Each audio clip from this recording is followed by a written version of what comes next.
তখন জানি সে অ্যাসিস্ট্যান্ট। কিছুদিন পরে আপু বললো যে না, আমার ছোট ভাই ও আমেরিকায় ছিল, ও কি সঞ্জয় ছিল ওর নাম, এখন মুসলিম করে সাজ্জাদ মনি করা হয়েছে। ঠিক 17 সাল থেকে হঠাৎ করেই 18 সালের দিকে আপু এসে বলতেছে না আমার একটা প্রবলেম ছিল এই সেই, ও আমার পেটের ছেলে।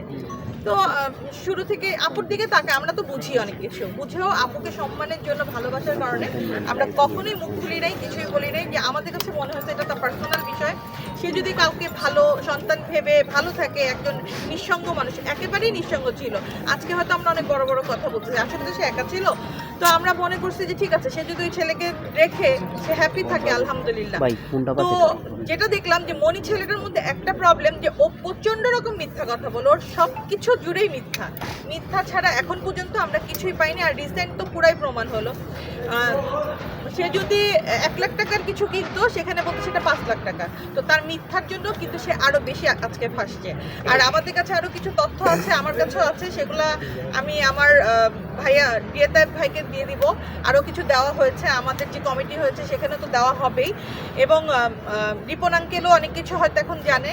আমাদের কাছে রিপন আঙ্কেলের যে ক্যারেক্টারটা মনি তৈরি করেছিল, আমাদের কাছে তো যখন অঞ্জনা আপা অসুস্থ, আমার কাছে তো মনে হচ্ছে রিপন আঙ্কেলই মেরে ফেলছে মনির কথার জন্য।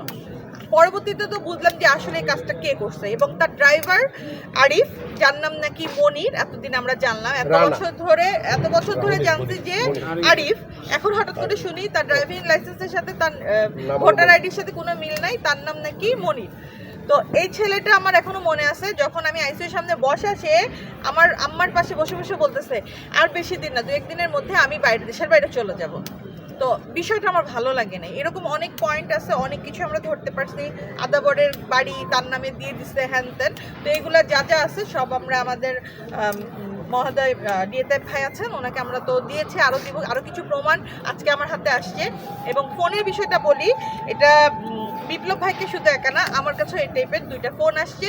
একটা ফোন আমি রিসিভ করেছিলাম, এরপরে সেকেন্ড ফোনটা আমি আর রিসিভ করিনি। এবং ফোনের কথাটা ঠিক এইরকম যে কেন আমরা করতেছি, এটা ভালো হবে না, এটা রেজাল্ট খারাপ হবে। তো আমাদের অলরেডি হুমকি দেওয়া হচ্ছে। তো হুমকি দিয়ে কোনো লাভ নাই, কারণ এখন আমাদের যদি কোনো ক্ষতি হয় সবাই বুঝেই নিবে যে কে করাচ্ছে। আচ্ছা, মুখপাত্র আমাদের সম্মানিত তায়েব ভাইয়ের অনুমতি সাপেক্ষে আমি আরেকটু ক্লিয়ার করে দিই। হ্যাঁ, আন্নার সাথে এই আমরা যে কমিটিতে আছি, এটা আপনারাও সবাই ক্লিয়ার না। ওই দিন আমাদের যে এই আপনাদের সামনে বসা, বিশেষ একটা সংবাদ সম্মেলনে বলা চলে, ওইটা ছিল অনাকাঙ্ক্ষিতভাবে, কোনো গুছানো ছিল না, আমাদের কোনো স্ক্রিপ্ট ছিল না। একটু সামনে দিকে ওই দিন ছিল মিলাদ মাহফিল। সেইখানে কিন্তু মনি এবং আমাদের আজকে রিপন ভাই এবং ড্রাইভার, কি নাম, রানা, মনির, এরা কিন্তু মিলাদের দাওয়াতে আসছিলেন। তারা যেই ক্যামেরার সামনে বা জাতির সামনে আমাদের সামনে উপস্থিত হইয়া খণ্ডায়িত হবে যে মনি যে তার পালিত ছেলে, দত্তক নেওয়া ছেলে, পেটের সন্তান থেকে এটা বেরিয়ে আসবে, এটা তারা জানতো না। আজকে ক্লিয়ার করে দেই, তাহেব ভাইও ট্রাই করতেছে, ফাঁকে ফাঁকে আমিও ট্রাই করতেছি।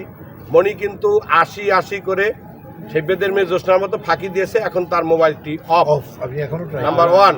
নাম্বার 2, যে ড্রাইভার যাকে অভিযুক্ত করা হয়েছে, তার আজকেই তার ওয়াইফের পেটে সন্তান 6 মাস বয়স, মারা গেছে। কিভাবে মারা গেছে আমাদের প্রশাসনের ওই ভাইটি জানতে চাইছে যে তুমি ডকুমেন্টস দাও ডাক্তারের, সেটাও এখন পর্যন্ত আমাদের কাছে আসেনি।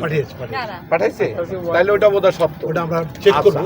আর আমাদের কাছে থ্রেট মিনিট এগুলা কোনো কথা না, জন্মের সাথে মৃত্যু নিয়ে আসছি। এরকম থ্রেট হয়তো 2-3টা আমার আসছে, আন্নার বোধহয় 2টা আসছে নাকি? আজকের 1 মিনিট, আচ্ছা, আজকের পরে আমাদের আরো আসবে, তাতেও কিছু নাই। এই অঞ্জনা আপাকে ভালোবাসি, তার পারিবারিকভাবে শুধু আমি না, আমার 2 মেয়ে, আমার ওয়াইফ সহ আমরা তার সাথে অঙ্গাঙ্গিভাবে জড়িত। বিভিন্ন জায়গার প্রোগ্রামে গেছি, বেড়াইছি। এইটার রহস্য এবং তার এই সম্পদ খোঁজ নিতে গিয়া যদি আমার এখানে মৃত্যু লেখা থাকে আল্লাহর তরফ থেকে, আমি মেনে নিচ্ছি আলহামদুলিল্লাহ। ভাই এখন রিপন ভাই বলে হ্যাঁ। কবে চূড়ান্ত প্রতিবেদন হবে শেষ করে দিয়ে থাকবে সামনে। তবে হ্যাঁ, এটা আমাদের একটু সময় লাগবে। আর রিপন ভাই কি ভাই, পাইলেন আপনি একটু এদিকে যান। জিজ্ঞেস করেন কেন মনে আসলো না, কেন ড্রাইভার আসলো। আচ্ছা আমি একটু জানতে চাই ভাই, ওনাটা নিয়ে নেই ভাই, আপনি একটু সামনে যান। আচ্ছা, ভাইয়া আপনি একটু এখানে যান। শুরু করে দিতেছি। ওকে এইখানে না, আপনি বরং এইখানে হ্যাঁ আপনি এখানে এসে মনি আসেনি কেন, আপনার সাথে কথা হয়েছে কিনা, ওই দিনের পর আপনাদের মধ্যে একটা দূরত্ব তৈরি হয়েছে কিনা বা সম্পর্কে বাজাবাজি হয়েছে কিনা? আর আপনার সাথে লাস্ট কি কথা হয়েছে মনির? কার সাথে? মনির সাথে বা ড্রাইভার? মনির সাথে কথা হয়েছে, আজকেও কথা হয়েছে। সে রিপোর্টটার ব্যাপার জানতে চাইছিল। অ্যাকচুয়ালি প্রথম থেকে বলি, যেটা হচ্ছে গত মিলাদের দিন আমাকে শিল্পী সমিতির পক্ষ থেকে একটা বড় দায়িত্ব দেওয়া হয়, যেটা হচ্ছে 3 দিনের মধ্যে একটা আলটিমেটাম দেওয়া হয় যে 3 দিনের মধ্যে আপনার কিছু কিছু ব্যাপার একটা জানতে চাওয়া হয়, যে সেটা আপনি আমাদের কাছে উত্থাপন করবেন। তো আমি আলহামদুলিল্লাহ যে আমি 3 দিনের মধ্যে আমি আমার মতো করে তদন্ত রিপোর্টটা তৈরি করে দিয়েছি। এখন ওনারা সেটাকে একটু ভেরিফাই করবেন যে আমি কোথাও ভুল করেছি কিনা। আমি যতটুকু জানতে পেরেছি অতটুকু, ওনারা যেটা যেটা জানতে চেয়েছেন সেটা আমি স্পেসিফিকলি যেভাবে পেরেছি আমি দিয়েছি। এটা আমার দায়িত্বটা আমি আজকে 3 দিনের মাথায় দিতে পারছি আলহামদুলিল্লাহ। আর সেকেন্ড থিং হচ্ছে কি, মনি যেটা জানতে চাইছিল যে রিপোর্টের ব্যাপারে কি করতেছে, রিপোর্টটা জানতে চাইছিল যে রিপোর্টটা করছো কিনা। আমি তখনও তৈরি করতেছি। ইনফ্যাক্ট আমি দুপুরবেলা এটা আমি টাইপ করছি আজকে আমার অফিসে, টাইপ করে তখন আমি এটা করছি আর কি। এরপর আর তার সাথে আমার আর কথা হয়। আমি একটা কল করেছিলাম তাকে যে মণিমা আসছেন, ভাই আমি আসতেছি, দুলাভাই আসছে, দুলাভাই বোনের বাসায় গেছে, উনি লাঞ্চ করার পরে আমরা রওনা দেবো, এই কথা বলবো। না আমি এখন কল দিয়ে দেখি সে মোবাইলটা অফ রাখছে। আমি মনে করেছিলাম যে ইভিনিংয়ে বোধহয় বা সন্ধ্যার পরে প্রোগ্রামটা হবে। হ্যাঁ, মানে হঠাৎ করে তার ভাই ফোন দিয়ে বলেছে যে আপনার 3টার থেকে বসে আছে। তখন আমি তাড়াহুড়া করে আমি বলেন অফিস থেকে বেরোয় দৌড়ায় চলে আসছি। রিপোর্ট তৈরি করতে কি আপনাকে সহযোগিতা করেছে কিনা এবং এই কয়েকদিনে আমি যা যা জানতে চেয়েছি তা বলেছে এবং আমি তার কাছ থেকে সহযোগিতা পেয়েছি। আমি আসেনি কেন বা আসবে না কেন সেটা আমি আসলে তার সাথে আমার কথা হয়। উনি আপনাকে যে তথ্য দিয়েছে, আপনি কি সেটা কোনো আইডেন্টিফিকেশন করার জন্য আপনি খুঁজছেন কিনা? বা আমি না আমার ওর তথ্য যেটা হচ্ছে যে বিশেষ করে যে প্লট কেনার বিক্রি করার থেকে শুরু করে সিনেপ্লেক্স পর্যন্ত যে সমস্ত প্রজেক্টগুলো ওরা বেচা কেনা করেছে সেগুলোর ব্যাপারে তাদের সাথে আমার কথা হয়। তার সাথে ডকুমেন্টসগুলো আপনি নিয়েছেন কিনা? হ্যাঁ সেই ডকুমেন্ট হ্যাঁ ডকুমেন্টস নিয়েছি আমি, কোন জায়গায় কত টাকা বিক্রি করেছে কিনা সেগুলো আমি ইন্টারনালি ওনার কাছে নিয়েছি। ওর কাছে যা যা ছিল সেগুলো নিয়েছি। একটা জিনিস, আর লিখিত কোনো কিছু আছে কিনা আপনার কাছে, মানে দলিলি কোনো ডকুমেন্টস আছে কিনা আপনার কাছে? দালিলিক না, আপনার যেমন যে প্রজেক্টটা একটা প্লট বিক্রি করছে বা কিনছে এরকম একটা যে ধরেন চেকের মাধ্যমে এরকম কিছু ডকুমেন্ট আমার কাছে আছে। ভাইয়া একটু সামনে যান। দালিলিক কোনো কিছু আমি সেটা করিনি। এখন যখন আমি প্লট বিক্রি করবো তখন তো আমার দলিল হস্তান্তরের একটা বিষয় থাকে। এটা আমি আমার মতো দিয়েছি, যখন আবার যদি শিল্পী সমিতি মনে করে এটা আরো এলাবোরেটলি লাগবে তখন ওনারা আমাকে বলবে, তখন আমি আবার চেষ্টা করব। আমি আমার মতো করে দিয়েছি, ওনারা দেখবে, দেখে তারপর ওনারা আমাকে বলবে। আচ্ছা তাইব ভাই, শোনা যাচ্ছে আপনাদের আর একটা অভিনেত্রী বেবি আপনাকে ওটা কিরকম হুমকি দেওয়া হচ্ছে, আপনার অবগত কিনা? বেবি এখন বিষয়টা আমি আরেকটু বলি ভাইয়া, সেটা হচ্ছে যে অঞ্জনাপার সঙ্গে শেষ ওনার ফোন কলে কথা হয়েছিল, তখন সামহাও হচ্ছে অঞ্জনাপার ওদিক থেকে ফোনটা কাটা হয়নি বা কোনো কারণে ফোনটা কাটতে পারেনি। তখন ওই দিকে যে কথাবার্তা চলতেছিল তাকে ওনার কাছে মনে হয়েছিল যে হুমকি ধামকির একটা বিষয় ওদিকে চলছিল। তো এটার একটা রেকর্ডও নাকি তার কাছে আছে, এরকম শোনা যাচ্ছে। আপনাদের কাছে কোনো তথ্য বা কোনো কিছু আছে? পারফেক্ট, এটা আছে, উনি রেকর্ড করেছেন। সেই মানে সেই দুঃসময়টুকু রেকর্ড করে যখন গায়ে হাত তুলতেছে এরকম বোঝা যাচ্ছে, চিল্লাচিল্লি হচ্ছে। মানে সে ফোন করেছে অঞ্জনাপাকে, অঞ্জনা বলতে চাই তুই কেটে দিয়ে পরে ফোন করো। উনি আর কেটে দেন নাই, তখন ক্রাউড ছিল, উনি রেকর্ড করেছে। এরকম অডিও আমি শুনেছি। আমরা এই জন্য হয়তো বা তাকে থ্রেট করছে। আর থ্রেট করলেই যে আমরা চুপসে যা তাকে দেবো, আমরা কি বিন্দুমাত্র ভয় পাচ্ছি না, পাবো না ইনশাল্লাহ। এটা যারা আহম্মকের রাজ্যে বাস করে হয়তো একটু সুযোগ সুবিধা নিয়ে একটু মধু খেয়ে পক্ষে করার চেষ্টা করছেন, তাদের আমরা ডিসকারেজ করবো, নিন্দা জানাবো, নিন্দা জ্ঞাপন করবো যে আপনারা আসলে থেমে যান, আপনারা হুমকি দামকি দিয়েন না, আমাদের কাজ আমরা করেই থাকবো। তাইব ভাই, মনি যেহেতু আসেনি, তার শুরু থেকে তার আচরণ সন্দেহজনক, সেক্ষেত্রে এখন আপনার চূড়ান্ত প্রতিবেদন বা করণীয় কি, কবে নিচ্ছেন বা কবে আপনি পাওয়া যাবে এটা?